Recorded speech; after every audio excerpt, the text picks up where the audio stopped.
ప్రియ శ్రోతలారా, నేడు మనం న్యాయాధిపతులు 12వ అధ్యాయం వినబోతున్నాము. ఈ అధ్యాయంలో ఎఫ్రాయిమీయుల కలహం చెప్పబడింది. ఇబ్సాను, ఏలోను, అబ్దోను అనే న్యాయాధిపతులు మనకు పరిచయమవుతున్నారు. వివరాలు వినండి. ఎఫ్రాయిమీయులు యెఫ్తాతో వివాదం పెట్టుకున్నారు. అన్నారు, నీవు యుద్ధానికి వెళ్లినప్పుడు మమ్మను ఎందుకు పిలవలేదు? నీవు కాపురమున్న ఇంటిని అగ్నిచే కాల్చివేస్తాము. యెఫ్తా అన్నాడు, నేను పిలిచాను గాని మీరు రాలేదు. అందుకని నా ప్రాణాన్ని అరచేతిలో పెట్టుకుని అమ్మోనీయులతో యుద్ధం చేయడానికి వెళ్లాను. యెహోవా వారిని నా చేతికి అప్పగించాడు. ఇప్పుడు మీరు నాతో పోట్లాడడానికి వచ్చారా? ఎఫ్రాయిమీయులు గిద్యోనుతో కూడా ఇలాగే వివాదం పెట్టుకున్నారు. మిద్యానీయులతో యుద్ధం చేయవలసి వచ్చినప్పుడు ఎఫ్రాయిమీయులు సహకరించకపోగా వివాదం పెట్టుకున్నారు. ఇప్పుడు కూడా అదే పని చేస్తున్నారు. ఎఫ్రాయిమీయులకు ఈర్ష్య, అసూయ ఎక్కువ. రానురాను రాజ్యం రెండుగా విభజించబడినప్పుడు, ఉత్తర రాజ్యం, దక్షిణ రాజ్యం ఏర్పడినప్పుడు తిరుగుబాటుదారులు ఎఫ్రాయిమీయులే. దీనికంతటికీ కారణం ఎఫ్రాయిమీయుల నీచ బుద్ధి. ఈ రోజున కూడా సంఘాలలో అసూయ ఒకరి పట్ల ఒకరికి ఎక్కువగా ఉన్నట్లు కనపడుతోంది. అందుకే పౌలు ఫిలిప్పీ 2వ అధ్యాయం 3వ వచనంలో హెచ్చరిక చేస్తూ అన్నాడు, కక్షచేతనైనను వృథాతిశయము చేతనైనను ఏమీ చేయక వినయ మనస్సు గలవారై ఒకనినొకడు తనకంటే యోగ్యుడని ఎంచాలి. కుళ్ళు, అసూయ, మత్సరం, ఈర్ష్య విశ్వాసులకు తగని లక్షణాలు. ఇలాంటి వారు ఎదుటివారిని ఊరికే విమర్శిస్తూ ఉంటారు. యెఫ్తా అట్టి పరిస్థితులలో జాగ్రత్తగా ఉన్నాడు. ఎఫ్రాయిమీయులు అతని ఇల్లు తగలబెడదామని వచ్చారు. అప్పుడు యెఫ్తా గిలాదు వారినందరినీ పోగు చేసుకుని ఎఫ్రాయిమీయులతో యుద్ధం చేయగా గిలాదు వారు ఎఫ్రాయిమీయులను జయించారు. ఏలయనగా వారన్నారు, ఎఫ్రాయిమీయులకు మనష్షీయులకు మధ్య గిలాదువారైన మీరు ఎఫ్రాయిమీయుల ఎదుట నిలువక పారిపోయిన వారు. ఎఫ్రాయిమీయులతో యుద్ధం చేయడానికి గిలాదువారు యొర్దాను దాటి రేవులను పట్టుకొనగా పారిపోయిన ఎఫ్రాయిమీయులలో ఎవడో అన్నాడు, నన్ను దాటనీయండి. గిలాదువారు అతన్ని అడిగారు, నీవు ఎఫ్రాయిమీయుడవా? అందుకతడు నేను కాను అనిన ఎడల వారు అతన్ని చూచి షిబ్బోలెతు అనే శబ్దము పలకమన్నారు. అతడు అట్లు పలుకనేరక సిబ్బోలెతు అని పలుకగా వారు అతన్ని పట్టుకొని యొర్దాను రేవుల వద్ద అతన్ని చంపారు. గమనించండి, గిలాదీయులు ఎఫ్రాయిమీయులను ఓడించారు. యొర్దాను భాగాన్ని ఆక్రమించారు. ఎఫ్రాయిమీయులు ఇక తప్పించుకోలేకపోయారు. వారు ఉచ్చరించడానికి వీలు కాని ఒక మాటను కల్పించారు. అది సాంకేతిక పదం, షిబ్బోలెతు. అందులో షీ అనే హల్లు ఎఫ్రాయిమీయుల భాషలో లేదు. ఈ మాట అన్నప్పుడు దాని ఉచ్చారణను బట్టి అతడెవరో పసికట్టగలరు. ఎఫ్రాయిమీయులు షిబ్బోలెతు అనలేరు. ఈ విధంగా వారిని, వారి జాతిని గుర్తించగలిగారు. ఎఫ్రాయిమీయులలో 42,000 మంది పడిపోయారు. యెఫ్తా 6 సంవత్సరాలు ఇశ్రాయేలీయులకు న్యాయాధిపతిగా ఉన్నాడు. యెఫ్తా చనిపోయి గిలాదు పట్టణములలో ఒకదాని యందు పాతిపెట్టబడ్డాడు. సోదరీ సోదరులారా, ఇశ్రాయేలీయుల మధ్య ఒక గోత్రానికి ఇంకొక గోత్రానికి అంతఃకలహాలు రావడం దురదృష్టకరం. ఎఫ్రాయిమీయులు గర్విష్ఠులు, ఎల్లప్పుడూ వివాదాలు పెట్టుకుంటారు. ఈ కలహం ఎంతో జననష్టానికి కారణమైంది. 8వ వచనం, యెఫ్తా తరువాత బేత్లెహేము వాడైన ఇబ్సాను ఇశ్రాయేలీయులకు అధిపతి అయ్యాడు. అతనికి 30 మంది కుమారులు, 30 మంది కుమార్తెలు కూడా ఉన్నారు. అతడు ఆ కుమార్తెలను తన వంశమున చేరని వారికి ఇచ్చి, తన వంశమునకు చేరని 30 మంది కన్యలను తన కుమారులకు ఇచ్చి పెళ్లి చేశాడు. అతడు 7 ఏండ్లు ఇశ్రాయేలీయులకు అధిపతిగా ఉన్నాడు. ఇబ్సాను చనిపోయి బేత్లెహేములో పాతిపెట్టబడ్డాడు. ఇప్పుడు 3 న్యాయాధిపతులు వస్తున్నారు, ఇబ్సాను, ఏలోను, అబ్దోను. వీరు పేరుకు మాత్రమే న్యాయాధిపతులు. వీరు ఇశ్రాయేలు జాతికి చేసిన మేలు ఏమీ లేదు. 60 మంది పిల్లలను కన్నాడు ఇబ్సాను. అదే అతడు చేసిన ఘనకార్యం. ఇతడు బెత్లెహేము వాడు. బెత్లెహేము దక్షిణ దేశంలో యూదా గోత్రానికి చెందింది. 7 సంవత్సరాల పరిపాలనలో తన ఇంటికి కోడండ్లను అల్లుళ్లను సమకూర్చుకోవడంతోటే సమయమంతా గడిచిపోయింది. పరిపాలనా వ్యవహారాలు వీరు పట్టించుకున్నట్లు లేదు. కుటుంబ విషయాలు మాత్రం చూసుకుంటూ కాలం వెళ్లబుచ్చారు. కుటుంబం పనులు చూసుకోవచ్చు, అందులో తప్పేమీ లేదు. కాని ఇబ్సాను అంతకు మించి ఏమి చేశాడు? తన బాధ్యతలేవో అతడు గుర్తించినట్లు లేదు. కుటుంబంలో నీ పిల్లలను ప్రేమించు, నీ భార్యను ప్రేమించు, వారిని పోషించు. కాని కేవలం నీవు అందుకేనా జీవించేది? నీ ధ్యేయమేమిటి? నీ గమ్యమేమిటి? దేవుని పనికి ఆటంకం కలిగించే పక్షంలో నీ కుటుంబ కార్యక్రమాన్ని వాయిదా వేసుకోవచ్చు. ముఖ్యమైనది ఏదో అది మొదట చెయ్యాలి. ఇబ్సాను లాంటి దైవ సేవకులు కొందరున్నారు. ఎంతసేపటికి కుటుంబ అక్కరలను గూర్చే మాట్లాడతారు. ఏలోను అనే మరో న్యాయాధిపతి, ఇతడు జబూలూనీయుడు. అతడు 10 సంవత్సరాలు ఇశ్రాయేలీయులకు అధిపతిగా ఉన్నాడు. అతడు చనిపోయి జబూలూను దేశమందలి అయ్యాలోనులో పాతిపెట్టబడ్డాడు. ఇతనికి కుటుంబం కూడా ఉన్నట్లు లేదు. 10 ఏండ్లు ఇతడు ఏమి చేస్తున్నట్లు? కడుపులోని చల్ల కదలకుండా ఉన్నచోటనే ఉండిపోయాడు. చివరికి చనిపోయాడు. అతని తరువాత పిరాతోనీయుడైన హెల్లేబు కుమారుడైన అబ్దోను ఇశ్రాయేలీయులకు అధిపతి అయ్యాడు. అతనికి 40 మంది కుమారులు, 30 మంది మనుమలు ఉన్నారు. వారు 70 గాడిద పిల్లలను ఎక్కి తిరిగేవారు. అతడు 8 ఏండ్లు ఇశ్రాయేలీయులకు అధిపతిగా ఉన్నాడు. అబ్దోను చనిపోయి ఎఫ్రాయిము దేశమందలి అమాలేకీయుల మన్యములోనున్న పిరాతోనులో పాతిపెట్టబడ్డాడు. అబ్దోను యాయీరు లాంటివాడే. కొడుకులకు మనుమలకు వాహనాలు కొనిపెట్టాడు. 70 గాడిదలు పట్టణమంతా తెగ తిరుగుతున్నాయి. ఆ గాడిదలనెక్కిన వారు న్యాయాధిపతి గారి పిల్లలు, కొడుకులు, మనుమలు. ఇది అబ్దోను చేసిన నిర్వాకం. ఇబ్సాను, ఏలోను, అబ్దోను వీరు చేసినది చెప్పుకోదగ్గది ఏమీ లేదు. ఇప్పుడు మనం 13వ అధ్యాయంలోకి వస్తున్నాము. ఈ అధ్యాయంలో ఇశ్రాయేలీయులు 7ఓసారి తమ దేవుడైన యెహోవా నుండి మరల తొలగిపోవటం జరిగింది. సంసోను అనే న్యాయాధిపతి కొంతవరకు వారికి విడుదల కలిగించాడు. 40 సంవత్సరాలు ఇశ్రాయేలీయులు ఫిలిష్తీయుల క్రింద అణగారిపోయారు. వివరాలు వినండి.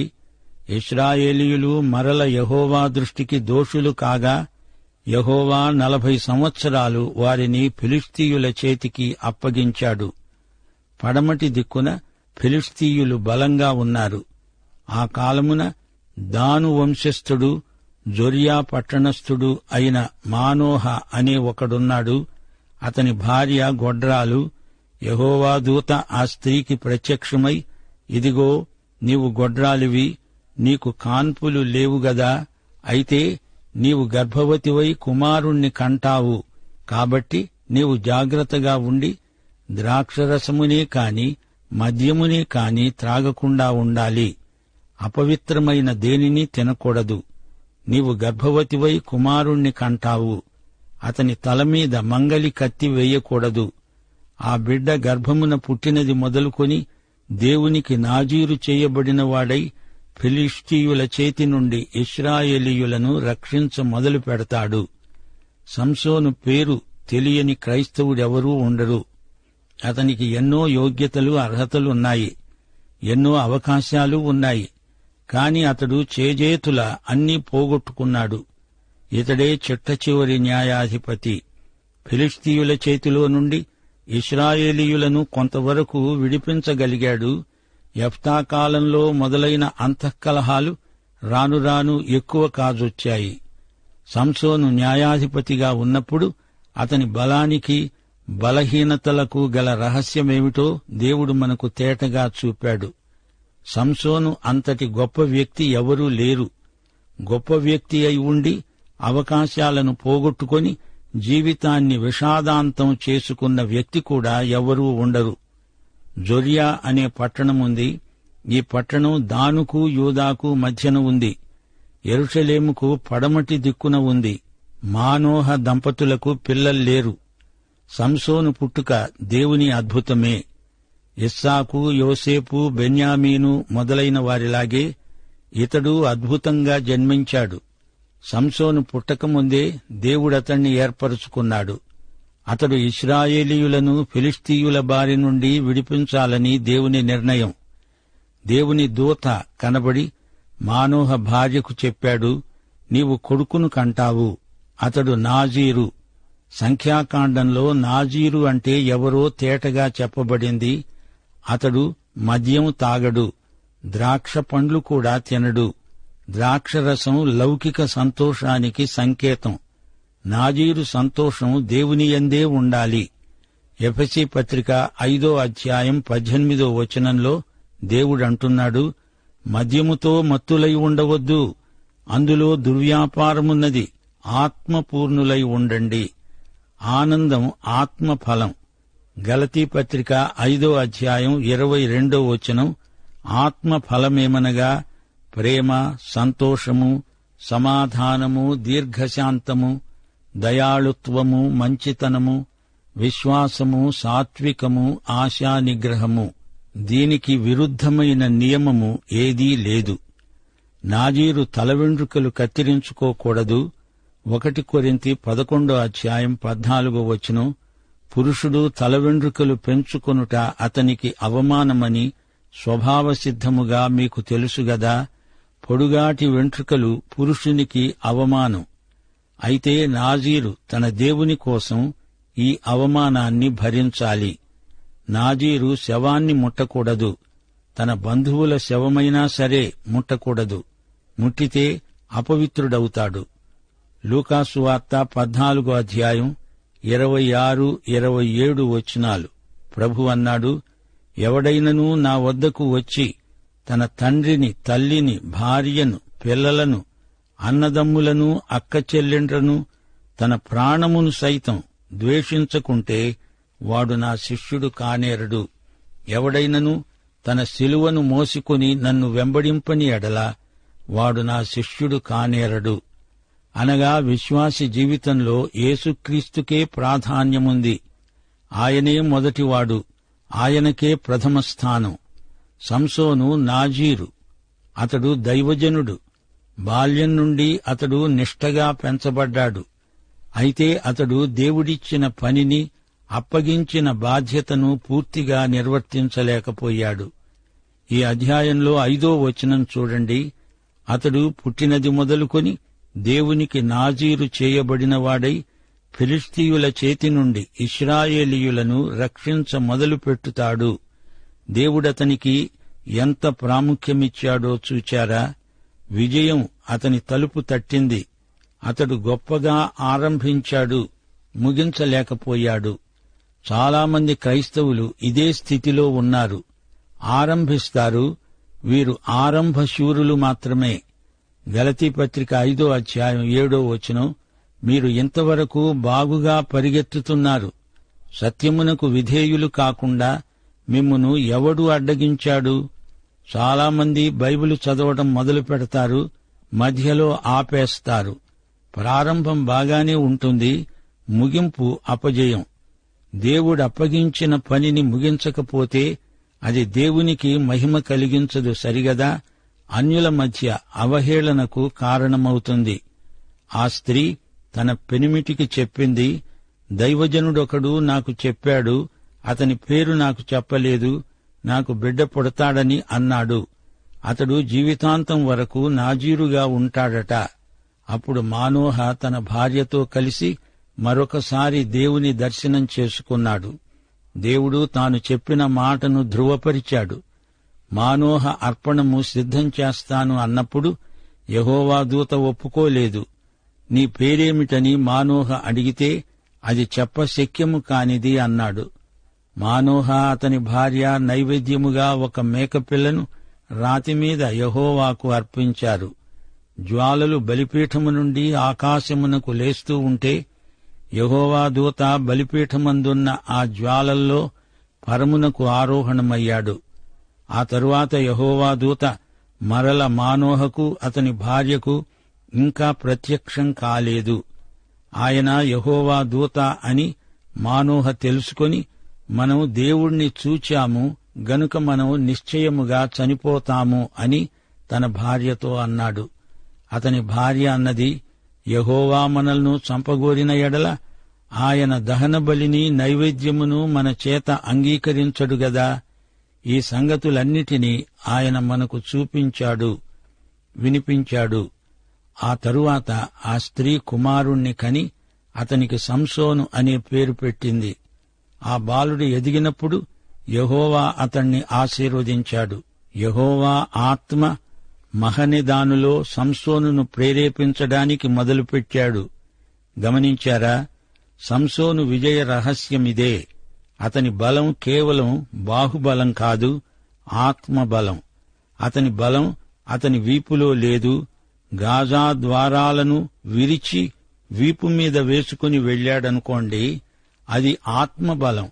అతని బలం వెండ్రుకల్లో లేదు. వాటిని క్షౌరం చేసినప్పుడు అతడు బలహీనుడు అయ్యాడనుకోండి, అతనిది ఆత్మబలం. దేవుని ఆత్మ అతణ్ణి ప్రేరేపించినప్పుడే అతనికి ఎక్కడ లేని బలం వచ్చింది. అతని వెండ్రుకలు నాజీరు వ్రతానికి సూచన మాత్రమే. దేవుని ఆత్మ అతనిలో లేడు గనక బలహీనుడయ్యాడు గాని వెంట్రుకలు క్షౌరము చేసినందుకు కాదు.